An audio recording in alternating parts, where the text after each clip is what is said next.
कहते हैं संयम को ग्रहण करता है,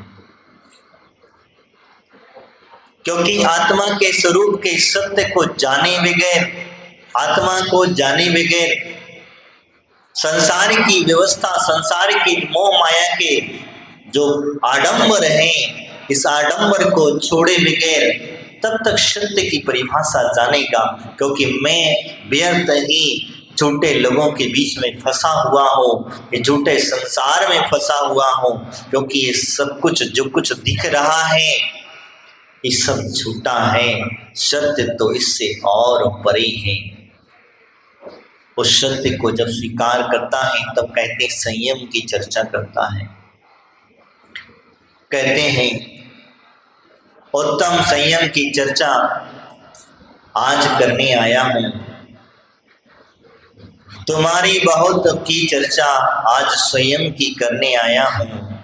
संयम ही वो साधना है, पंथ है जो यम से पीछा छुड़ाता है।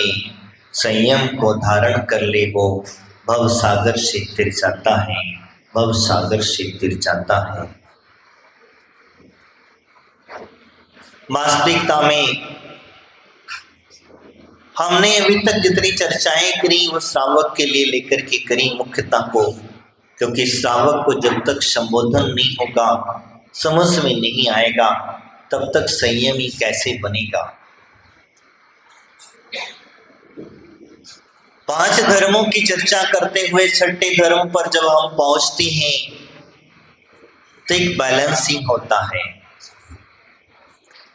पुण्य और पाप का बैलेंस, शुभ अशुभ कर्म का बैलेंस, साधु और श्रावक का बैलेंस, ये दोनों की एक जोड़ी है। एक है तो एक वहां पर होगा ही होगा, ये ध्यान रखना।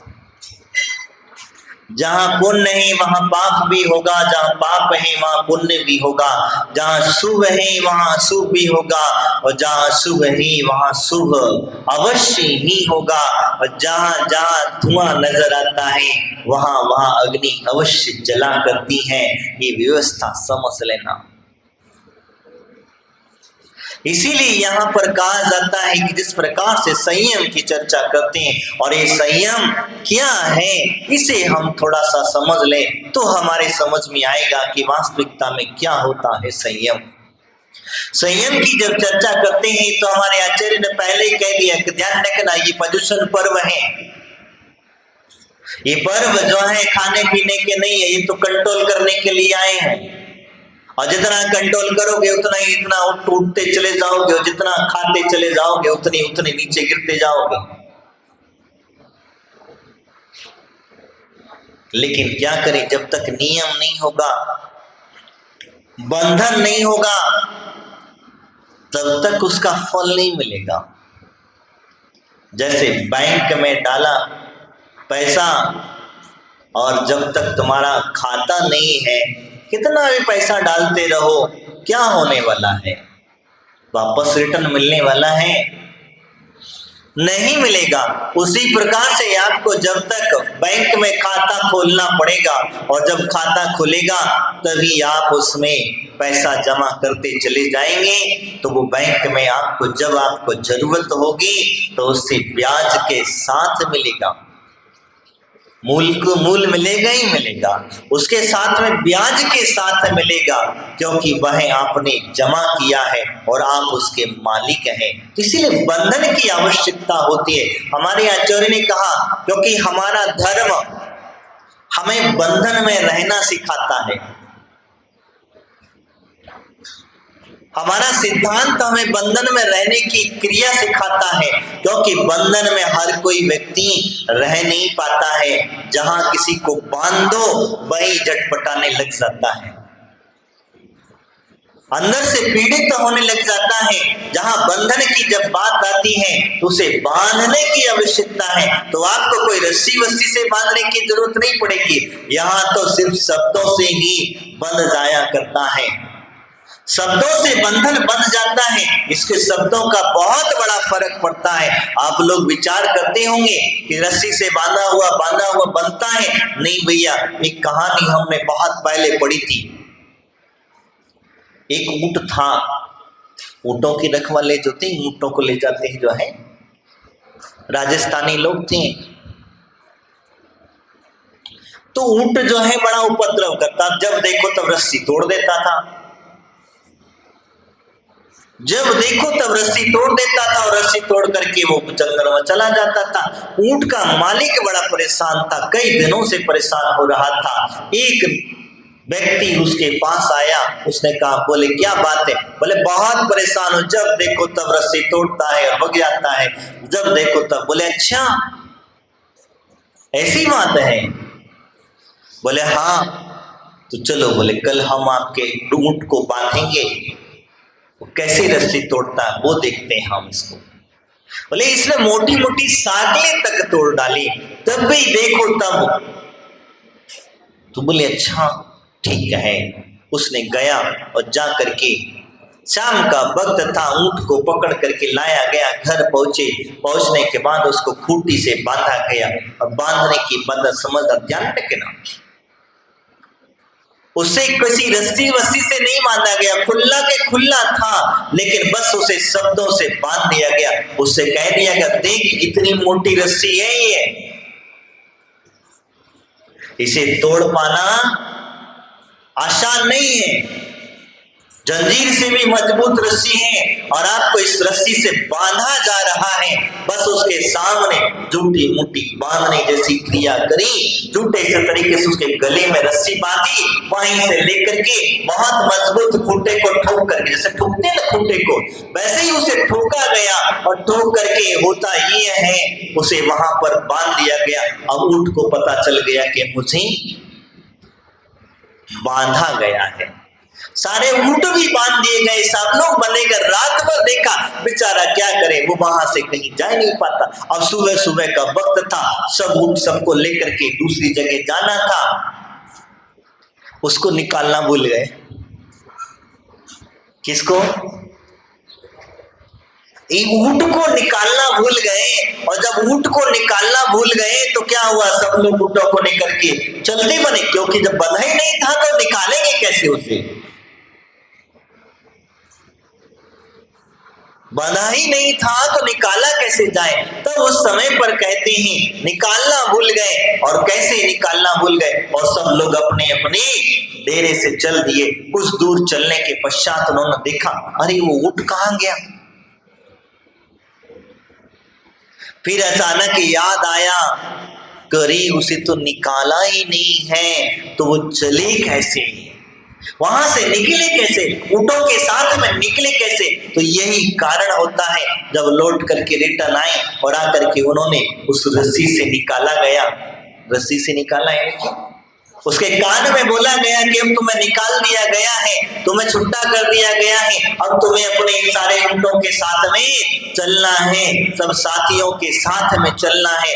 बस वही हुआ, निकाल करके वो तुरंत तब उठा और चल करके चलता बना। तो कहने का तात्पर्य मेरा वही है कि बांधना पड़ेगा। और अपने आप को जब तक तुम बांधोगे नहीं, और बांधने के लिए आपको अपने शब्द काफी हैं, जरूरी नहीं है कि आपको रस्सी से बांधना जाए, किसी साकल और जंजीर से बांधा जाए, आपके शब्द ही बहुत बड़े काम के हुआ करते हैं। इसीलिए कहा पहले सत्य धर्म को स्वीकार करना होगा। और जिस दिन तुम्हारे सत्य समझ में आ गया, उस दिन सत्य समझने के पश्चात संयम अपने आप बंध जाओगे, संयम में अपने आप बंध जाओगे, आपको बांधने की जरूरत नहीं पड़ेगी। आपको ध्यान रखना, संयम की जब चर्चा करते हैं तो हमारे आचार्य भगवंत कहते हैं, आपके लिए संयम खाने पीने का चीजों पर रखने की बात कहते हैं, आपकी जिह्वा पर संयम रखने की बात करते हैं। और जिह्वा पर संयम रखने की बात है लेने की ध्यान रखना। आप जो खा रहे हैं, आप जो पी रहे हैं, जो आप यूज कर रहे हैं, अवश्य है वक्ष है, इस बंधन से बंधना होगा, तब जाकर के उसका फल प्राप्त होगा। आप 24 घंटे में कितना वक्ष खाते और कितना अवक्ष खाते, ये बताओ, कितना खाते? एक बार, दो बार, तीन बार, चार बार, ज्यादा से ज्यादा से क्या होता है? और कितनी वस्तुओं को खाते हैं, ये ध्यान रखो। अवश्य की जब बात करते हैं, जिस प्रकार से उनका कितने प्रकार की वस्तुओं को खाते, बाकी की जो नहीं खाते उनका ही त्याग कर लो। कम से कम उतना तो बंधन बन जाएगा, कम से कम उतना तो कंट्रोल हो जाएगा। तुम्हारी जीवा इंद्रियों को आप रस लगाम लगा दोगे, और जब लगाम लगना चालू हो जाएगी तो ध्यान रखना, आप अपने जीवन की उन्नति प्राप्त करना चालू हो जाए। क्योंकि जीवा इंद्रिय है, इसको बहुत खाने के लिए सुंदर सुंदर लगता है, और लेकिन जब बोलती है तब कड़वा ही बोलती है। तो बंधन की आवश्यकता है, उस जिह्वा को बांधने की आवश्यकता है। इसीलिए कहा जाता है, तब इसे बांधे तो हम किससे बांधे? तो इसीलिए उन्होंने कहा बस कंट्रोल करना प्रारंभ कर दो, आप इसे बांधना प्रारंभ कर दो, अपने आप बंध जाएगा। आपको कोई रस्सी से बांधना नहीं है, आपके वचनों में बांध लो इसे। और जब वचनों में बांध लोगे तो आप वचनों से डरना मत, क्योंकि आप सबसे पहले डरते हो किससे? बंधने से डरते हो। तो पहले ये बताओ, तुम्हारी जब शादी हुई थी, जब तुम्हारी शादी हुई थी और शादी के पहले तुम डरते नहीं थे क्या? जब तुम्हारी शादी हुई, उस खतरे की घंटी आखिरी समय तक लाल जोड़े में खड़ी है, देखकर तुमसे कह रही है कि अभी भी रुक जाओ, तब तो तुमने कहा नहीं, मुझे तो बांधना ही बांधना है। और जब तुम गठ जोड़ करके बांध लेते हो, अग्नि के साक्षी पूर्वक संकल्प दे दिया करते हो, 7 जन्म तक साथ निभाने का, कितनी जन्म तक साथ निभाओगे ये तो बता दो। 7 फेरे लगाते हो और फेरे लगाते समय 7 जन्म का संकल्प कर डालते हो, लेकिन 7 जन्म के एक जन्म में ही उब जाते हो, तो 7 जन्म कैसे संभालोगे इन्हें? एक जन्म में ही तो लगते लग जाता है कि इससे कब छुटकारा मिले।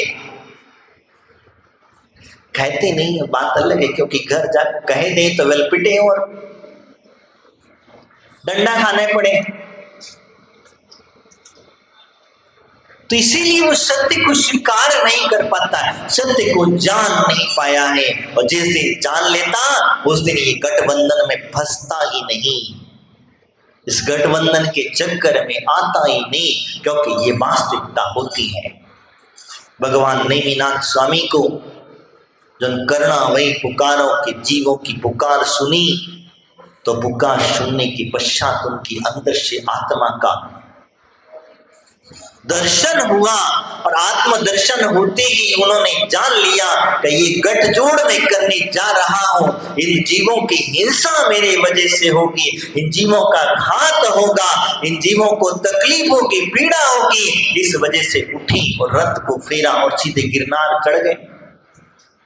क्यों चढ़े? वो 7 भव का बंधन तोड़ करके, 7 भव का नेमी राजुल का जो बंधन था वो 7 भव का था, और 7 भव का बंधन तोड़ करके गिरनार के पर्वत पर चढ़ गए। तो यही कारण था, यही भी कारण था कि इसीलिए वो चढ़ करके चले गए। तो मैं आपसे चर्चा कर रहा, खाने पीने पर कंट्रोल करना, ध्यान रखना, बाहर की चीजें, अशुद्ध चीजों को नहीं खाना। जितनी भी अशुद्ध चीजें आज वर्तमान में जो हमें मिल रहा है, चाहे वो पिज्जा हो, बर्गर हो, न जाने कौन से नाम आजकल नए नए आ गए, और उन चीजों को बनते समय देख लेना, तुम जिंदगी में कभी नहीं खाओगे, कभी नहीं खाओ। सड़ा हुआ अनाज, सड़ी हुई सब्जियां, सब सड़े हुए फल फ्रूट आदि जो हैं उनको अलग कर करके छांट छांट करके उनको डाल करके और बढ़िया सुंदर सुंदर सजा करके और आपको पेश कर दिया जाता है और बड़े शौक से खाते हैं। अगर आपके सामने घर में अगर रोटी बासी हो जाती है, घर के अंदर में रोटी अगर बासी हो जाती है, रोटी अगर थोड़ी सी गल जाती है, अगर थोड़ी सी दाल में अगर बदबू आने लग जाती है, सब्जी के अंदर में कलर चला जाता है, तो मैं यहाँ से पूछता हूँ कोई व्यक्ति हाथ लगाने को तैयार नहीं होता, उठा करके सीधा फेंक दिया करता है और उस सड़े सड़ाए इस आइटम को बड़े शौक से खा लिया करते हैं। तो मैं आपसे कहना चाहता हूं अपनी जिह्वा पर कंट्रोल करो, ध्यान रखो सबसे बड़ा नुकसान तुम्हारा वहीं से हो रहा है और इसके साथ साथ में आपके शरीर का भी नुकसान हो रहा है। इसलिए मैंने कहा अपनी जिह्वा पर कंट्रोल कर लेना, इसे बांध देना और ऐसा बांध देना कि आज के बाद कभी बाहर की चीजों के खाने की इसको जरूरत ही ना पड़े। इसीलिए मुनि महाराज आपसे कहते हैं भैया रात्रि में नहीं खाना, भैया अवश्य नहीं खाना, खाने पीने पर कंट्रोल करना, अपनी जिह्वा पर कंट्रोल करना। इतना जितना जिसको खिलाते जाओगे आप इसको ध्यान में रखना, उतनी ही ज्यादा मांगती चली जाएगी। इसीलिए जिह्वा पर कंट्रोल करना, संयम अपनाने की बात करता हूं। चक्षु आंखें इन्हें बड़ी कंट्रोल में रखना मुश्किल हो जाता है। कभी कभी हम लोगों को देखने के आते हैं और देखने के लिए क्या है, आंखें आंखों का काम है देखना, और आंखों का काम जब देखना है तो इन्हें भी कंट्रोल में करना पड़ता है, क्योंकि आंखें किसी को ज्यादा देख लेंगे तो फिर गड़बड़ काम हो जाएगा। समझ गए होंगे सबसे बड़ा गड़बड़ किसी व्यक्ति को जब बार बार देखने लग जाते हो तो यानी सामने वाले व्यक्ति को भी अट्रैक्शन लगने लग जाता है कि नहीं ये व्यक्ति मुझे बार बार क्यों देख रहा है, क्या कारण है। और धीरे से तथ्य कभी कभी तो ऐसा भी हो जाता हम लोग देखते हैं कि एक बार देखा, दो बार देखा, धीरे जाके चौथी बार जाके फूल लेकर के पहुंच जाता है। समझ गए हम क्या करते। बताओ कहां जा रही है दुनिया, कहां जा रहे हैं हम, और कहां जा रही है हमारी संस्कृति, कहां जा रही है हमारी सभ्यताएं। सब कुछ धीरे धीरे करके इन चक्षुओं के चक्कर में, इन आंखों के देखने के चक्कर, सिर्फ बाकी कुछ नहीं है, इन आंखों का ही देखने का खेल है, नजरिया वही है, देखने की क्रिया वही है, बस अंतर इतना है कि आप उनसे देखते कैसे हो। इसकी बात को ध्यान में रखना। अगर यहाँ पर कोई नया व्यक्ति आ जाए फिर देखना आपकी पूजा छूट जाएगी, एकदम स्वाहा करना भूल जाओगे, पूजा में कहाँ पढ़ रहे थे वो वहां भूल जाओगे। और यहाँ कोई चित्र विचित्र कपड़े पहन करके आ जाए,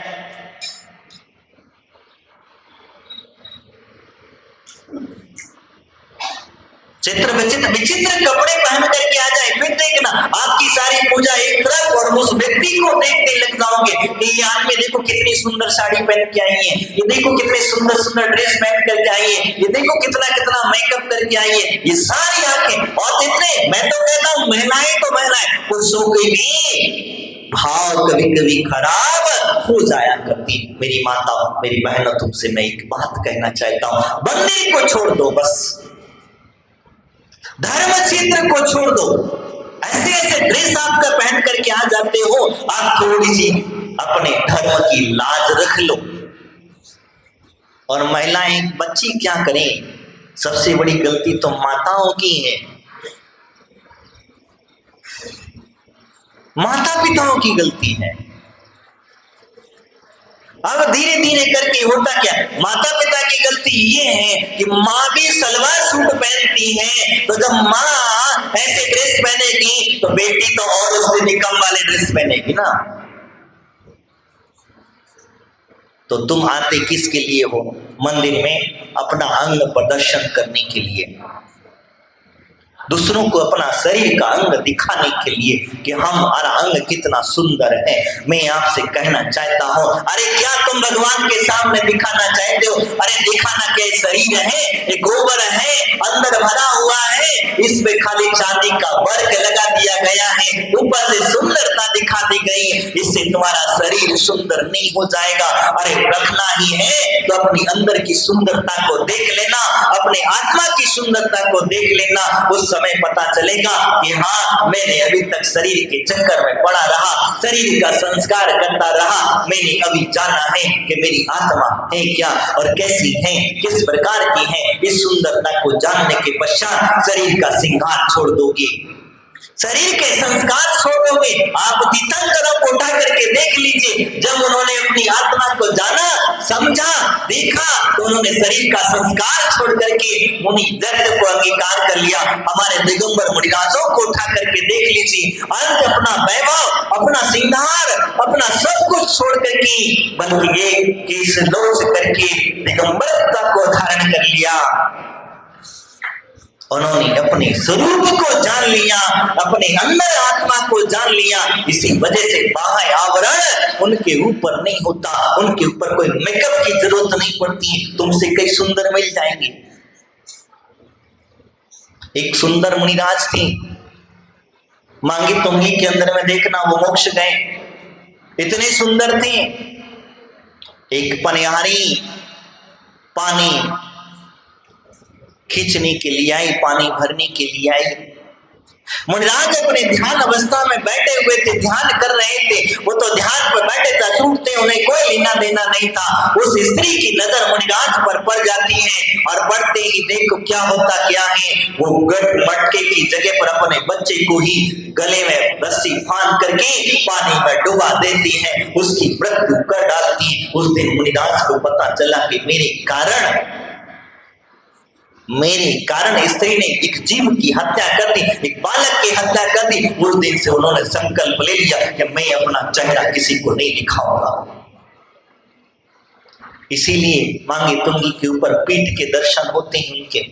और उन्होंने ऐसा ध्यान लगाया, दीवार की तरफ मुंह करके बैठ गए और बैठ करके ऐसा ध्यान लगाया कि वो सिद्ध अवस्था को प्राप्त कर लिया कि अब वापस शरीर में आना ही नहीं पड़ेगा। तो मेरा कहने का तात्पर्य वही है, मेरी माताओं, इन मंदिरों को छोड़ दो जरा, इन धर्म क्षेत्रों को छोड़ दो जरा। आप जो ड्रेस, आपकी वेशभूषा है, आपकी संस्कृति को संभाल लो जरा। आप जिनेंद्र भगवान के भक्त हैं और भगवान के समक्ष जब भी जाया जाता है, गुरु के समक्ष जब भी जाया जाता है, तो सभ्यता पूर्वक जाया जाता है। अशुभता पूर्ण कपड़ों को पहन करके नहीं जाया जाता है। और अशुभता पूर्ण कपड़े तो वेश्या पहना करती हैं। कौन पहनता है? असभ्यता पूर्ण कपड़े तो वेश्या पहना करती हैं। और आपको अगर ये कलंक लगाना है तो खूब पहन करके मंदिर में आना। वाकई की मेरी कोई मर्जी नहीं है, मैंने तो जो कहा कह दिया। इस दोष के कलंक को अपने जीवन से हटाना है तो अपनी सभ्यता और संस्कृति को बदल लेना, अपनी वेशभूषा को बदल लेना। और अपनी वेशभूषा नहीं बदलोगे तो तुम्हारे अंदर में वो वेश्यावृत्ति का ही दोष लगेगा। वेश्यावृत्ति जानते हो, उन्हीं का ही दोष लगेगा। तो तुम्हारी मर्जी है, तुम्हें क्या करना है। तुमने अपनी पश्चात संस्कृति को छोड़ करके नई का चक्कर में आकर के विदेशों में पढ़ाई कर करके कॉलेजों में ज्यादा पढ़ा दिया। अरे पढ़ा तो पढ़ाया ठीक है, लेकिन घर के अंदर में वो संस्कार दे देते कि तुम दुनिया के किसी भी कोने में चले जाना, लेकिन जिन धर्म को मत छोड़ना, अपने धर्म को मत छोड़ना, अपनी संस्कृति को मत छोड़ना। और तुम अपनी संस्कृति को छोड़ देते तो ध्यान रखो यही तो होगा। फिर क्या होता, तुम्हारे लड़के लड़कियां जो हैं भग जाते हैं, लड़के लड़कियां भग जाते हैं। इन आंखों का खेल है, इन आंखों पर कंट्रोल नहीं है, इन आंखों को बंधन नहीं दिया। और ये बंधन नहीं देने की वजह से ध्यान रखो आंखों की दृष्टि कमजोर हो जाती है। तो हम चश्मा लगा लेते हैं, लगाते कि नहीं लगाते? क्यों लगाते हो? क्या जरूरत पड़ी चश्मे की? क्योंकि आंखों की दृष्टि यानी कि आप बंधन में बंध गए। आपकी दृष्टि पहले बहुत ज्यादा घूमती थी, अब वो धीरे धीरे करके कम होती चली जा रही, मर्यादा कम होती। जैसे जैसे उम्र बढ़ती चली जाती है, हमारी आंखों की चक्षुओं की दृष्टि वो कम होती चली जाती है। तो मेरा कहने का तात्पर्य वही है, आज संयम का दिन है और संयम के जीवन में ये ध्यान रखना। कई लोग हमारे पुरुष आदमी, पुरुष भाई भी हाफ पैंट पहन करके मंदिर चला आते हैं, बड़ा सत्कार सोच के आश्चर्य होता है। कई कई लोग तो तौलिए लगा के चले जाते हैं। मैंने कहा यार तुम भगवान का मंदिर है कि दिगंबर बनने आए हो?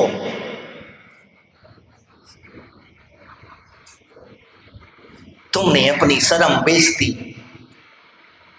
तुमने अपने आप को बेच दिया, अपने आप की मर्यादाएं खत्म कर दी। अरे तुम्हारे पास में सभ्यता खत्म कर दी, तुम अंग का प्रदर्शन करने आए हो।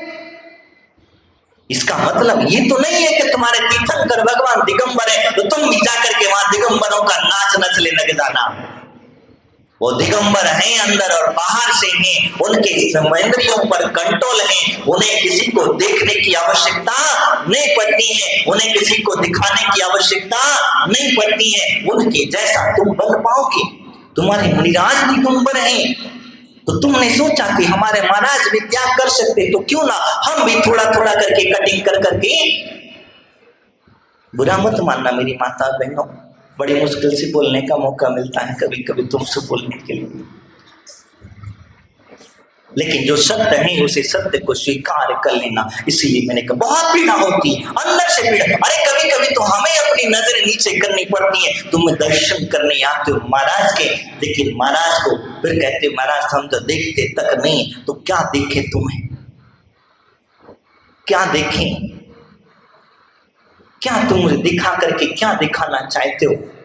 साधुओं को ना दिखाओ, साधुओं के पास ना जाओ, अपनी सभ्यता अपने बच्चों को संभाल लो। इन माता पिता तुम्हारी भी जिम्मेदारी है कि अगर अपनी बेटियां अपना बेटा अगर गलत कपड़े पहन करके बाहर जाता है, मंदिर जाता है, तो उससे कह देना नहीं तुम्हारे पास पैसे हो तो मुझसे ले जाना, मैं दे देता हूँ तुम्हारे बच्चों के लिए, लेकिन कपड़े ला करके सभ्यतापूर्ण ला करके देना और मंदिर में आए तो सभ्यतापूर्ण आए। और तुम लोग भी, बड़ी बड़ी बुढ़ी बुढ़ी औरतें भी, बड़े जवानी वाली औरतें दिखाती हैं अपने आप को,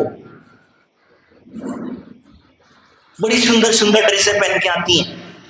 जिन्होंने साड़ी पहनना चाहिए, जिन्होंने सभ्यतापूर्ण रहना चाहिए, वो बुढ़ी बुढ़ी औरतें भी चली आती, पता नहीं कौन कौन से कपड़े पहन करके आ जाती, कैसे कैसे कपड़े पहन करके आ जाते हमारे अंग को प्रदर्शन करने के लिए। तो फिर बच्चे क्या नहीं करेंगे, छोटे छोटे बच्चे क्यों नहीं। और इन छोटे छोटे बच्चों को भी तुम्हारा दायित्व बनता है कि अभी से इन्हें आदत मत डालो, अभी से इन्हें आदत मत डालो गलत कपड़े पहनने की, छोटे कपड़े पहनने की। अगर ये जब बड़े हो जाएंगे तो ध्यान रखना इन्हें बड़े कपड़े नहीं पहना पाओगे। ये तुम लोगों की जिम्मेदारी है। और कम से कम भगवान को और हमारे गुरुओं को और तीर्थ यात्रा को बची रहने दो। कम की इस जगह पर तुम जो नाइट ड्रेस में चले आते हो,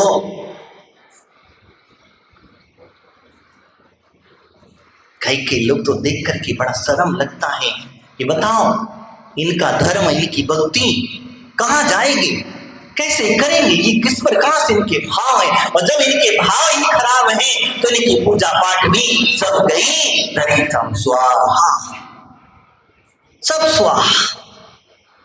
तुम कहो कि लोग हमने कहा भाव खराब है, हम खाली कपड़े पहने तो हमारे भाव कर। अरे तुमने कपड़े ही तो पहन कर, तुम खुद के करोगे तो करोगे, सामने वाला जो व्यक्ति देखेगा उसके भी भाव खराब कर दोगे। इसीलिए तुम ध्यान रखना। मैंने जो चर्चा कर रहा था, अपने आंखों की चक्षु की कंट्रोल में करना होगा।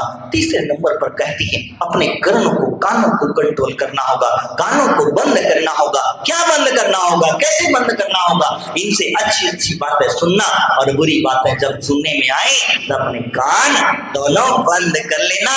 लेकिन तुम हो कि तुम्हें तो मंदिर में ही आके भी चर्चा करने की फुर्सत मिलती है। कौन सी चर्चा? अभी यार देखो, मुझे 5 मिनट प्रवचन बंद करने दो, थोड़ी सी 5 मिनट पूजा में देर हो जाना। देखो कचर कचर कचर कचर कैसे अभी इतनी आवाज आने लग जाएगी कि अभी पता चलेगा कि महाराज की आवाज कब पड़ गई। न जाने कहाँ कहाँ की मत करो बातें। मैंने बीच में भी कहा था, फिर पुनः से कहता हूं, मत करो अपनी कर्णेंद्रियों को कोई गलत बातें मत सुनाओ। मंदिर में बैठ करके इसकी निंदा, उसकी चुगली, उसकी बातें, इसकी बातें, घर में ऐसा हुआ, घर गृहस्थी का आकार हुआ, घर में इस तरीके से हुआ, ये हो गया, वो हो गया, फलाने फला जितनी तरीके की चर्चा होती है। हमारे कर्णेंद्रियों को बंद कर लेना। अगर तुमने कान बंद कर लिए तो समझ लेना आपके जीवन में अगली भूमि जब मिलेगा तो आपको कान बहुत सुंदर और सुरीले मिलेंगे। एक सुई की भी आवाज कहीं से भी आपको नजर गिर जाएगी तो तुरंत सुनाई देगा। आपको कान में मशीन लगाने की जरूरत, समझ रहे हैं, कान में मशीन लगाने की जरूरत नहीं पड़ेगी। आपके कान के पर्दे कभी खराब नहीं होंगे, क्योंकि जिसके कहा जाता है जहां दोष नजर आते हैं, जहां किसी की निंदा नजर आती है, तो क्योंकि कृत्य कार्य अनुमोदना से अगर तुम किसी के सहयोगी बन जाते हो तो अनंत पाप कर्म का बंद कर ले और भगवान जिंदगी के समक्ष जो पाप है उस पाप को कहाँ काटोगे, ध्यान रखना, बच जाओ, नहीं तो पता चले यहीं की यहीं सब भोगना पड़ेगा। घ्राण इंद्रिय बड़ा खतरनाक होती, सुगंध और दुर्गंधता को ले जाकर के हमें फंसा देती है। आखिरी में कहते हैं हमारे शरीर को, जिसको कहते हैं स्पर्शन, ये शरीर बड़ा बेकार है, स्पर्शन इंद्रिय बड़ी बेकार है। इसकी वजह से हम पता नहीं कितना कितना दुख पा जाते हैं। इतना बड़ा हाथी भी गड्ढे में कूद जाता है, स्पर्शन इंद्रिय की बसी बदौलत है। इतना बड़ा हाथी को अगर पकड़ना है तो एक आसान सा तरीका है, एक गड्ढा खोद करके डाल दो, उसमें कूद जाएगा। कौन? लकड़ी की घास की बनाई हुई हथनी रख दो, स्पर्श इंद्रिय की व्यवस्था बता, हथनी रख दो, फिर वहां पर वो जाके सीधा कूद जाएगी। तो इसीलिए मेरे ध्यान रखना, हमारी इंद्रियां, इन इंद्रियों को कंट्रोल, संयम बरतना इन पर बहुत जरूरी है। अगर हमने खाने पीने आदि से सोने उठने बैठने तक लेकर के अपने आप पर कंट्रोल नहीं किया, अपने आप पर संयम नहीं बरता, अगर इन्हें बंधन में नहीं बांधा तो ध्यान रखना फिर तुम्हें बांधने वाला यहां नहीं नीचे जाके मिलेगा, यहां नहीं मिलेगा। यहां बांध लोगे तो ऊपर जाकर के खुले हो जाओगे, यहां अपने आप को कंट्रोल कर लोगे, अपने आप को बांध लोगे, संयम में बता लोगे तो ऊपर जाकर के बढ़िया जहां चाहो वहां विचरण कर सकते हो, जिधर चाहो उधर विचरण कर सकते हो। लेकिन अपने आप को तुमने नहीं बांधा तो फिर नीचे जाकर ऐसे बंधन में बंधोगी, नार की तुम्हें बांध करके फिर आपके धीरे धीरे करके टुकड़े कर करके न जाने का जो चीजें गंदगी खाते हो, गंदगी जैसे मुंह फाड़ करके, संसी से मुंह फाड़ करके आपके मुंह में कुड़ोया जाएगा, ऐसे आपका ही खून आपको ही पिलाया जाएगा। ध्यान रखना, आपको क्या करना है, बांधना है या खुला रखना है, आप ध्यान रखना। क्योंकि खुला रखोगे तो खुले सांड को घूमते रहो सांड की तरह, और बंधन में रहोगे तो थोड़ी इज्जत से रहोगे और ऊपर जा करके और इससे अंत में कहते मोक्षता को प्राप्त कर लोगे। यही हमारे आचार्यों ने संयम की व्यवस्था कई समय तो बहुत कुछ है, आगे भी बहुत सारी चर्चाएं हमारे आचार्यों ने कहा, मुनियों के लिए भी कहा, ये सब बंधन है, ये सारी चीजें समझना, ये बंधन है। 5 महाव्रत आदि 5 समिति आदि जो है ये सारा बंधन है। और जब मुनिराज इनको ग्रहण करते हैं तब जाकर के वो मुनिराज की चर्या का पालन करते हैं। मुनिराज अगर अपने बंधन में ना बने तो आप उन्हें मुनिराज नहीं नंगा कहोगे। मूल गुणों में बनते हैं, उत्तर गुणों में बनते हैं, त्याग में बनते हैं, तो ये बंधन में बनेंगे तब तो मुनिराज तुम्हारे कहलाएंगे, आचार्य उपाध्याय आदि कहलाएंगे, तुम्हारा ध्यान खोखला हो जाएगा। वहां ध्यान रखना। और चारित्र की आगे ज्ञान भी जरूरी हुआ करता है। ये सारी चीजें होती तो हमें बंधन की आवश्यकता होती है और अपने समता रूपी भाव को धारण करने के संयम की आवश्यकता होती है। बंधुओं, मैंने कुछ बातें कही हैं, इन बातों को थोड़ा सा स्वीकार करना और अपने घर से आज से संकल्प करना, यहाँ से उठते ही संकल्प करना कि हम अपने बच्चों को, हम अपने परिवार में, हम अपने मंदिर में आते समय कभी भी गलत पद्धति से नहीं आएंगे। बस इतना सा नियम कर लेना, आपका संयम धर्म मनाना सार्थक हो जाएगा। नहीं तो फिर जैसे हमेशा से आए हैं, न जाने कितने सालों से, कितने जन्मों से मनाते चले आए हैं, वैसे के वैसे इस बार भी चला जाएगा। आगे समय मौका मिला ना मिला इसकी कोई गारंटी नहीं है। आपको कोई संबोधन करने वाला मिला ना मिला इसकी भी कोई गारंटी नहीं है। आज इतना ही। बोले महावीर भगवान की, आचार्य श्री कुलचक्र जी महाराज की, राजस्थान सिरमणि माता की।